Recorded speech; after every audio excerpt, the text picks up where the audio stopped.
Subscribe to Storylab. Now, let's begin this one.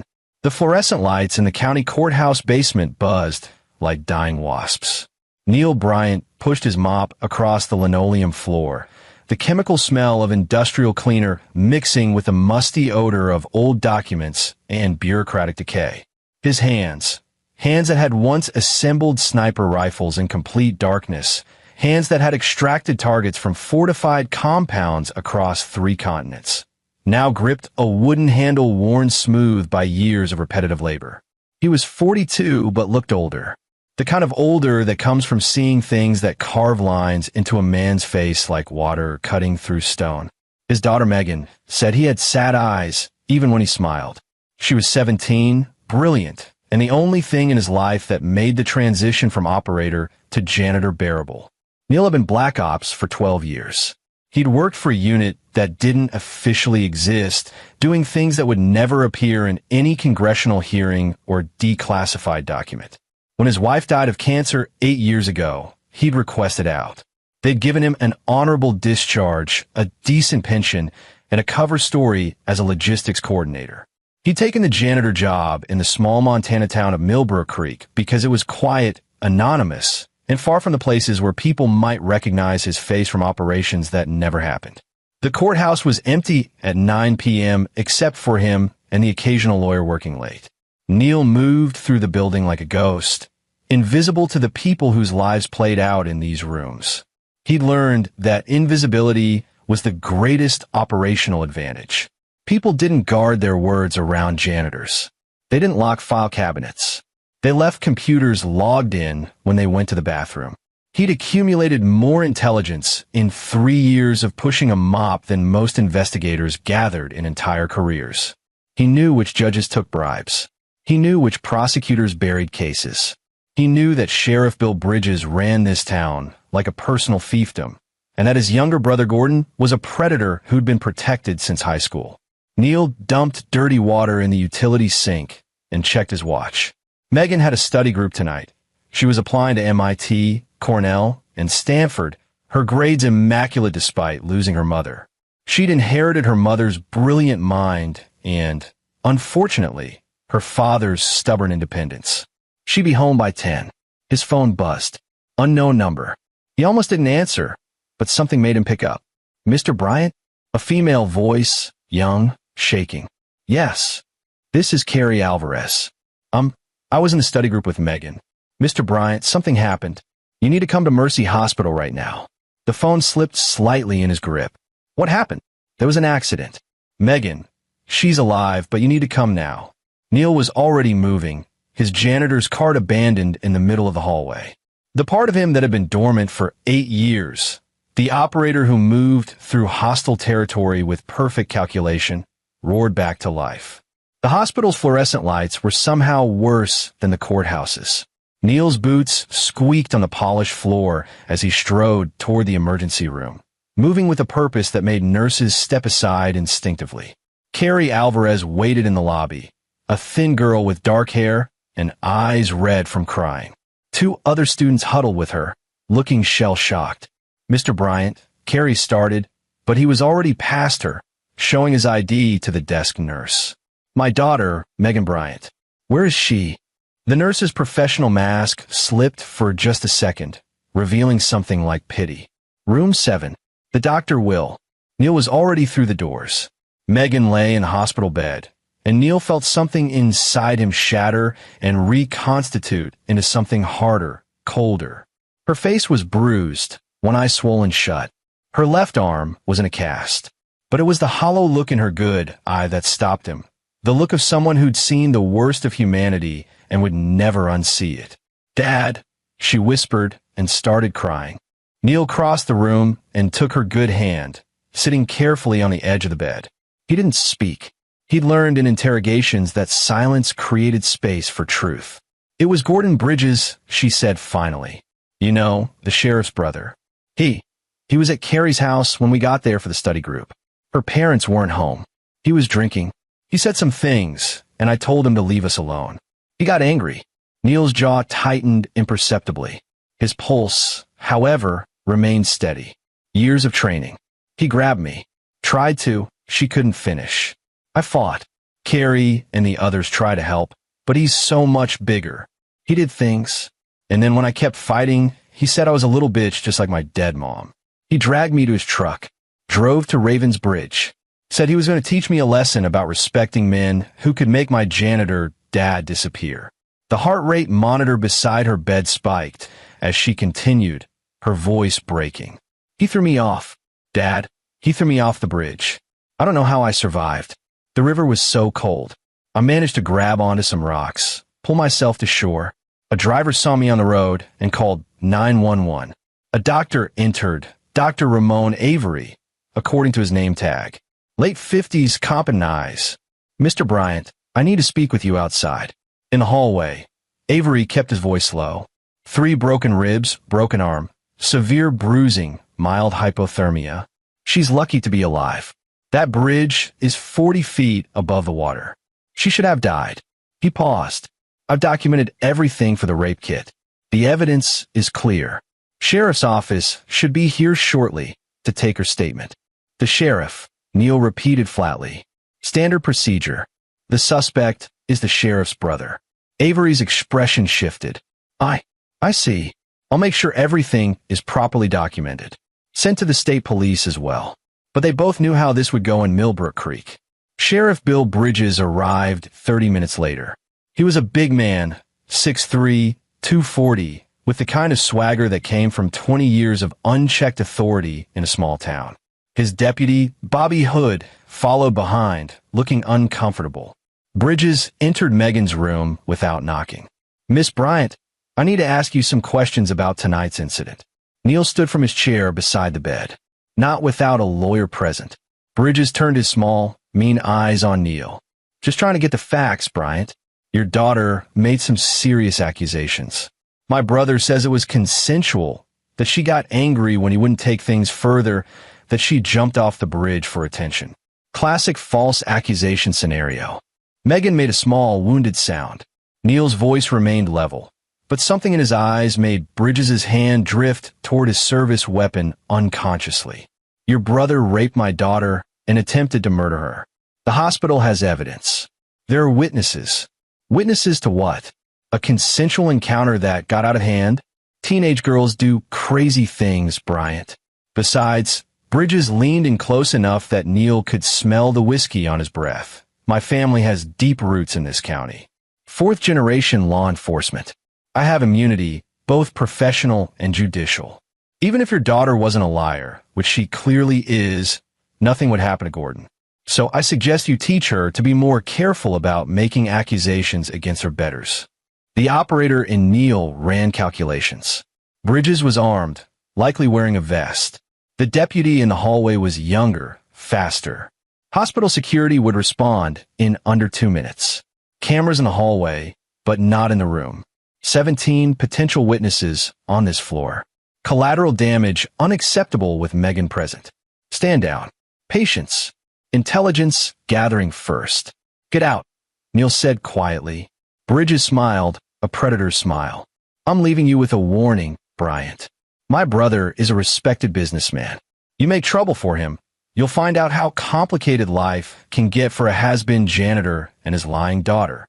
After they left, Neil sat with Megan until she fell into an exhausted, medication-aided sleep. Then he stepped into the hallway and made a phone call to a lawyer he knew would actually fight.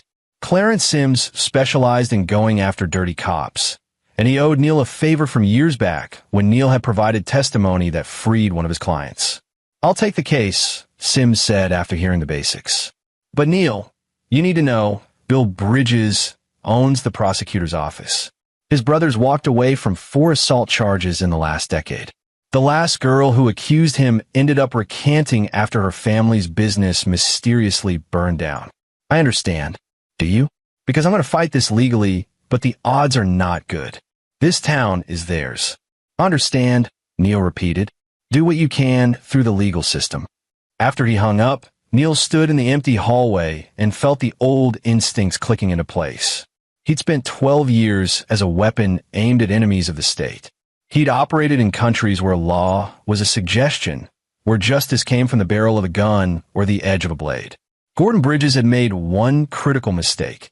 He'd assumed Neil Bryant, the janitor, was all there was to see. He'd forgotten to check for the predator beneath the camouflage. The next 3 weeks moved with the grinding inevitability of a broken machine. Clarence Sims filed charges. The prosecutor's office, run by Mike Dunbar, Bill Bridges' college roommate, delayed, requested continuances, lost paperwork. When they finally arraigned Gordon Bridges, he walked out on his own recognizance within an hour. Neil watched from the courthouse gallery as Gordon smirked at Megan, who sat rigid beside her father. Gordon was everything Neil despised, 38 years old, never held a job longer than 6 months, living off a trust fund from his grandfather's logging company.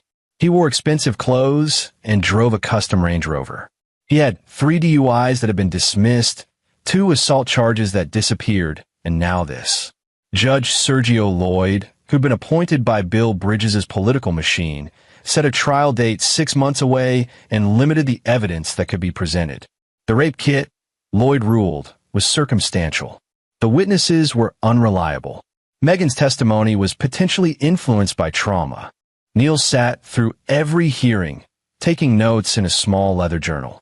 He documented times, dates, which doors had cameras, which officials met in private.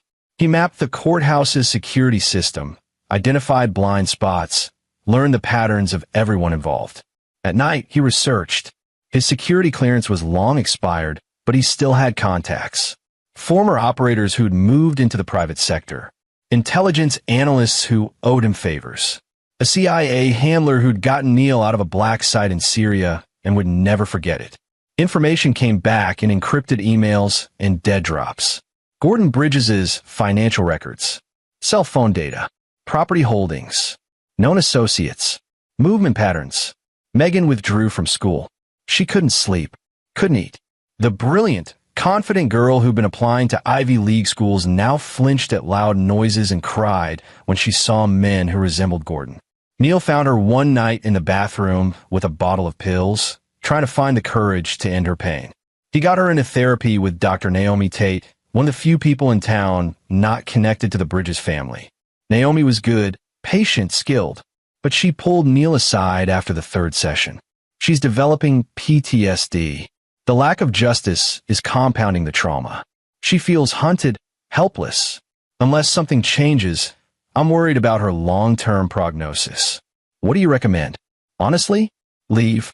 Take her somewhere Bill Bridges doesn't own the entire system. But running meant Gordon won. Meant he'd do this to another girl. Meant Megan would spend her life looking over her shoulder, believing the world was a place where monsters walked free. Neil couldn't accept that. The trial date arrived. It was a Tuesday in late October, the Montana autumn painting the mountains in gold and red. Neil sat behind Clarence Sims as the prosecutor presented a deliberately weak case. Witnesses who'd been interviewed by Bill Bridges changed their stories. Evidence went missing. The rape kit was challenged on technical grounds. Gordon Bridges took the stand and lied with the confidence of a man who'd never faced consequences. He claimed Megan had pursued him, that she'd been angry when he rejected her advances, that she'd jumped off the bridge for attention. His lawyer painted her as mentally unstable, pointed to her mother's death, suggested the trauma had unbalanced her. The jury deliberated for 4 hours. Not guilty on all charges. Gordon walked out of the courthouse to find Bill waiting with a bottle of champagne. They popped it right there on the courthouse steps while Megan collapsed in her father's arms, sobbing. Bill Bridges caught Neil's eye across the crowd and smiled. Then he walked over, his face inches from Neil's. Told you, Bridges said softly enough that only Neil could hear. I have immunity. My family has immunity. You can do nothing. Accept it, janitor. Teach your lying daughter to accept it. Or maybe I'll find cause to audit your taxes, inspect your rental property, find some code violations. Maybe your daughter has a car accident. Maybe she gets arrested for possession. We find drugs in her backpack. Could go a lot of ways. So be smart. Forget this happened. Move on. Neil looked at him with eyes that had stared down warlords and terrorists.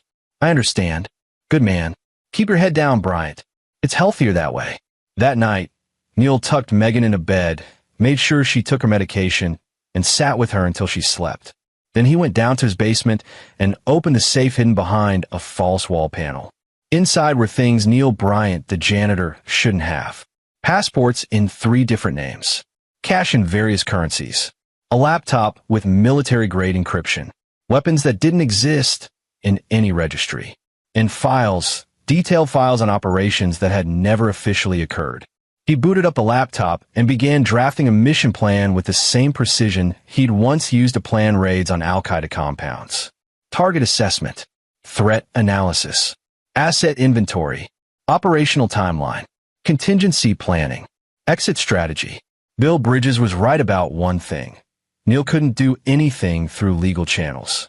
But he'd forgotten that Neil had spent a decade making people disappear without trials, without warrants, without leaving enough evidence for even military tribunals. He'd extracted targets from guarded compounds, eliminated threats in hostile territories, and done it all while maintaining perfect deniability. Gordon Bridges had no idea he was already a dead man walking. Neil went back to work the next day. Same courthouse, same mop, same invisible presence. But now he was operational. Every conversation he overheard was intelligence. Every unlocked file cabinet was a target of opportunity. Every security camera was mapped. Every guard's routine memorized. He learned that Gordon was planning a solo hiking trip to Glacier Peak, something he did every November, a tradition started with his grandfather. No cell service. 3-day trek. Gordon always went alone because, as he told people at the bar, he needed time away from needy women and small-town bullshit. Perfect. Neil spent the next week conducting reconnaissance. He drove to Glacier Peak Trailhead on his days off, hiking the routes, identifying ambush points, cache locations, emergency egress paths. The area was remote. 3 hours from the nearest town, no camera coverage, spotty satellite surveillance during the November cloud cover. He compiled a detailed topographical map with GPS coordinates, marked water sources, steep drops, areas where cell reception occasionally broke through. Planned 5 different approaches, 8 escape routes. At night, he assembled his kit. A Sig Sauer P226 with suppressor. Off the books, unregistered, completely sterile. Tactical knife. Restraints. Medical supplies. Wilderness survival gear. A burner phone with GPS disabled. Cash. Everything that would be needed for a 3-day operation in hostile terrain. He also researched Gordon's gear. The man was predictable. Same expensive Arc'teryx pack, same Yeti camping equipment, same trail foods. He posted his hiking trips on social media with geotagged photos, advertising his location to anyone who cared to look. On Wednesday morning, 1 week after the trial, Neil called in sick to work. Megan was staying with Naomi Tate for a few days, part of her therapy, getting out of the house that held too many bad memories. Neil loaded his truck with camping gear that looked like any other hunter's equipment. He wore clothes purchased with cash from a big box store 3 towns over, paid for by a man who no longer existed in any database. His phone stayed on his kitchen counter, powered off. Everything about this operation was clean, deniable, untraceable. He'd spent 12 years perfecting the art of making people disappear. Time to practice his trade one last time. Gordon Bridges posted to Instagram at 7:43 a.m., headed to Glacier Peak solo. See you on Monday. Hashtag wilderness, hashtag need this, hashtag meditation. Neil saw the post from a coffee shop's public Wi-Fi an hour later. He finished his coffee, deleted his browsing history, and drove north in the mountains where justice still meant something. The first 24 hours of Gordon's hike were uneventful.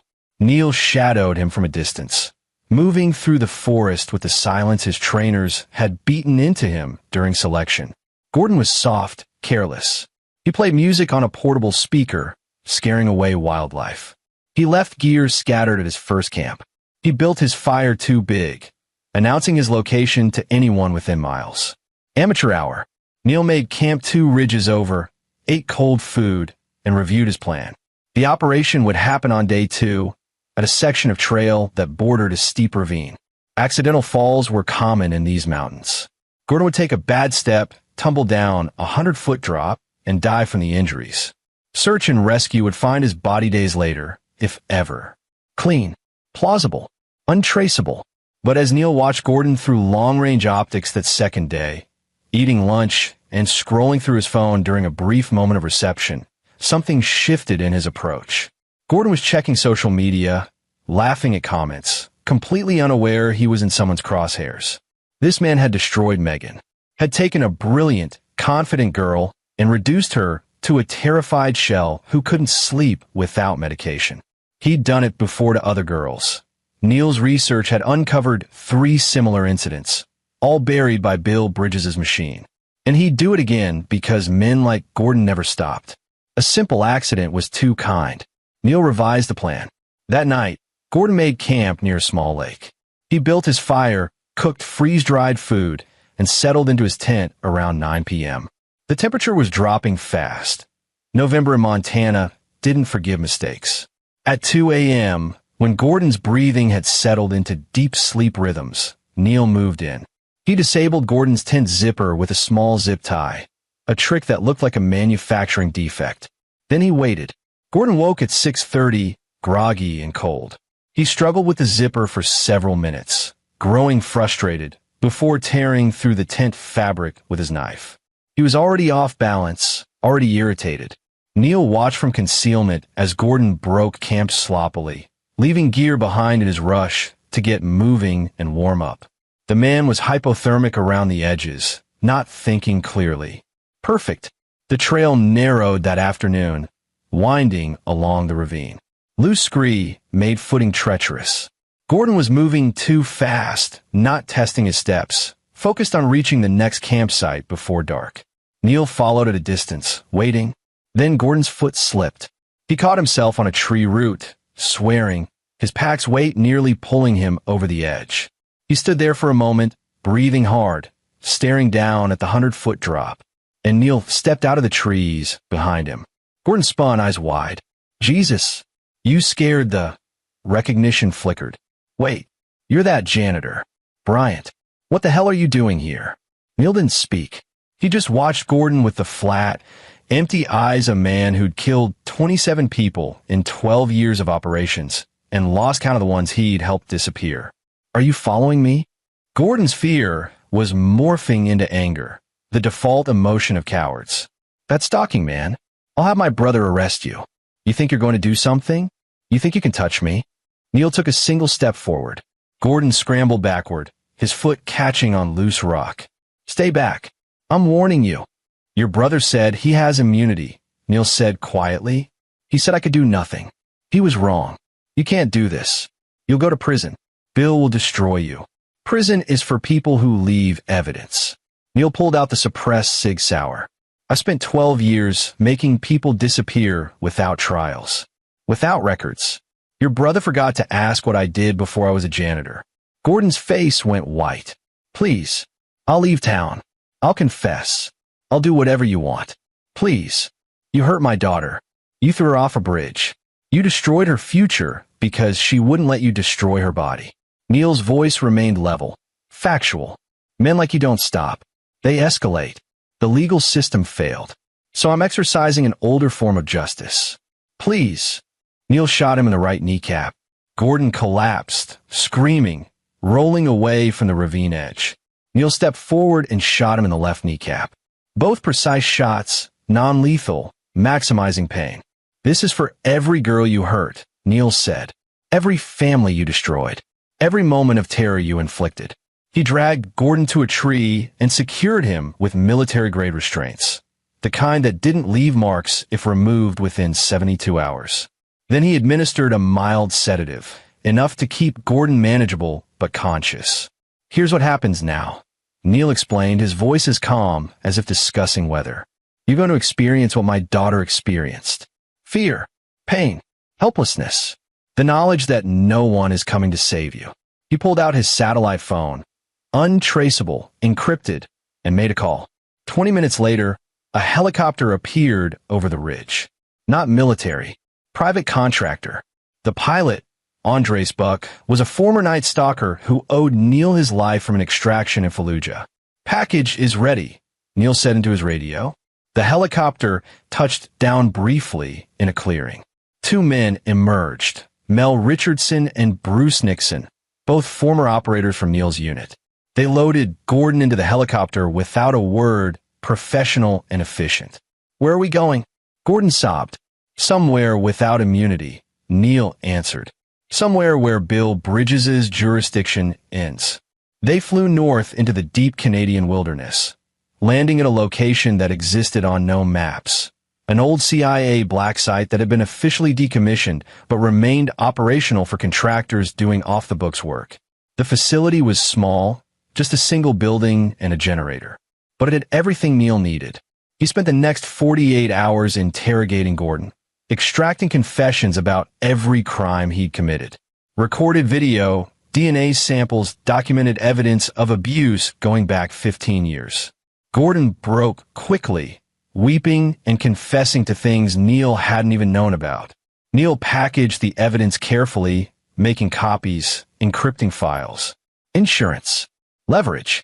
On the third day, he administered a cocktail of drugs that would induce memory loss and disorientation. Then Mel and Bruce flew Gordon back to Montana, depositing him at his original campsite with his gear scattered and his tent torn. When Gordon woke, he remembered nothing after setting up camp the first night. He had injection marks that looked like insect bites, unexplained bruises, and a deep, animal terror he couldn't explain. Search and rescue found him 3 days later, dehydrated and raving. He claimed he'd been attacked, kidnapped, tortured, but there was no evidence. No marks that couldn't be explained by exposure. No traces of drugs in his system by the time they tested him. The psychiatrist diagnosed PTSD-induced false memories, possibly hallucinations from hypothermia. Gordon was never the same. He developed severe paranoia, couldn't sleep, jumped at shadows. Within a month, he'd checked himself into a psychiatric facility. But Neil wasn't finished. Bill Bridges knew something was wrong the day his brother came back from Glacier Peak. Gordon had always been weak, but now he was broken, a gibbering mess who screamed in his sleep and couldn't be left alone. Someone did this, Bill told Bobby Hood, his most trusted deputy. Someone got to Gordon, and I know who. But when he looked into Neil Bryant's whereabouts, the janitor had perfect alibis. He'd been at work, on camera, during Gordon's hiking trip. Multiple witnesses confirmed he'd never left town. His truck's GPS showed no travel outside Millbrook Creek.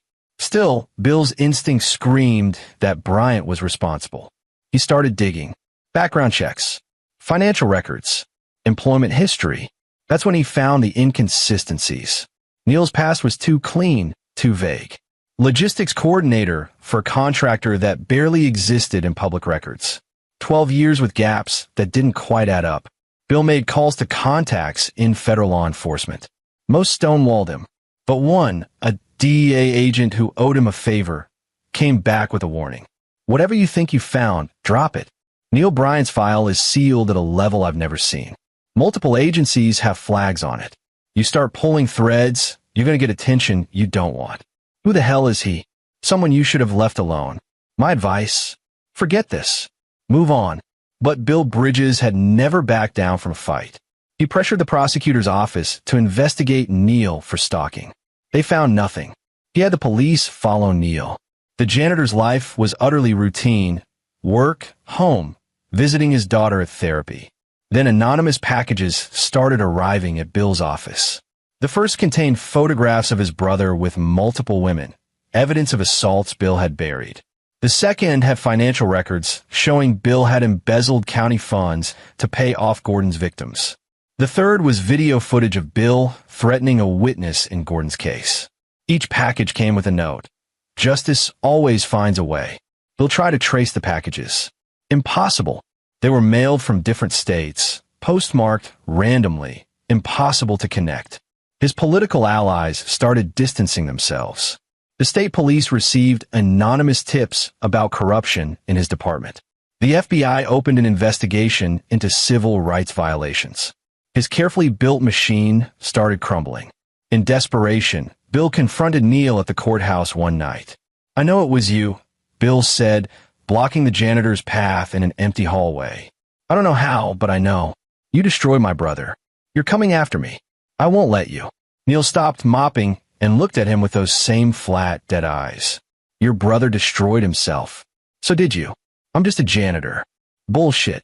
You're something else. Something dangerous. But here's the thing. I'm not Gordon. I'm not some soft target you can disappear. I have resources. I have power. I will end you. You already tried to end me, Neil said quietly. When you let your brother walk free. When you threatened my daughter. You thought I was powerless. That's where you made your mistake. What are you? Well, you should have feared from the beginning. Neil picked up his mop. I suggest you resign, Sheriff. Walk away while you still can. Because if you come after my daughter again, if you threaten her, if you even look at her wrong, you won't end up like Gordon. You'll simply cease to exist. No body, no evidence, no answers. Just another missing person in the Montana wilderness. You're threatening a law enforcement officer. No, I'm explaining reality. You had immunity. Past tense. Now you have nothing but enemies and evidence. The question is whether you're smart enough to accept defeat. Bill Bridges wasn't smart enough. He tried one last play. He attempted to have Megan arrested on fabricated drug charges, planting evidence in her car. But Bobby Hood, who'd been quietly horrified by the corruption, tipped off the state police. They caught Bill's deputy in the act, rolled him for testimony against the sheriff. The FBI investigation accelerated.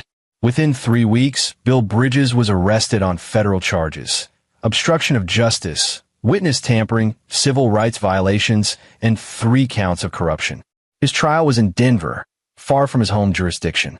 The evidence was overwhelming, much of it from anonymous sources who seemed to know every detail of his crimes. Bill Bridges got 20 years in federal prison. Gordon Bridges never left psychiatric care.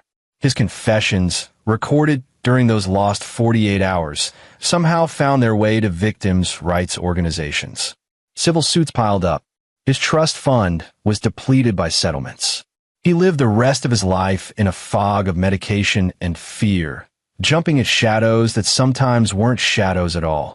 Neil Bryant remained a janitor. He still pushed his mop through the courthouse basement, invisible and ignored. Megan slowly recovered with Dr. Tate's help, eventually returning to school. She got an MIT on a full scholarship, her future restored. On her last night, before leaving for college, she sat with her father on their porch, watching the Montana sunset paint the mountains gold. Dad, she said quietly, I know you did something. I don't know what. But I know the man who hurt me is gone, and the man who protected him is in prison. Everyone says it's coincidence. That justice finally worked. But I know you. Neil took a long drink of his coffee. Sometimes justice takes a while.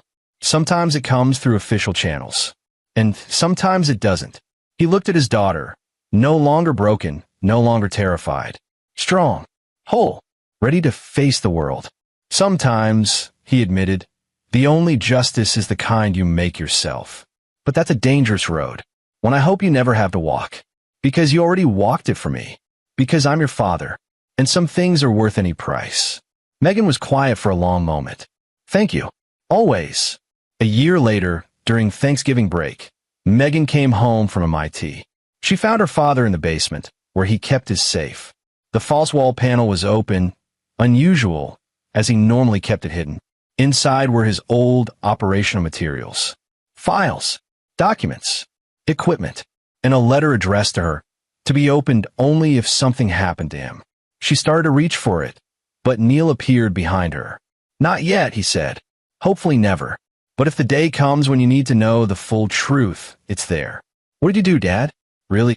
Neil closed the safe, sealed the wall panel.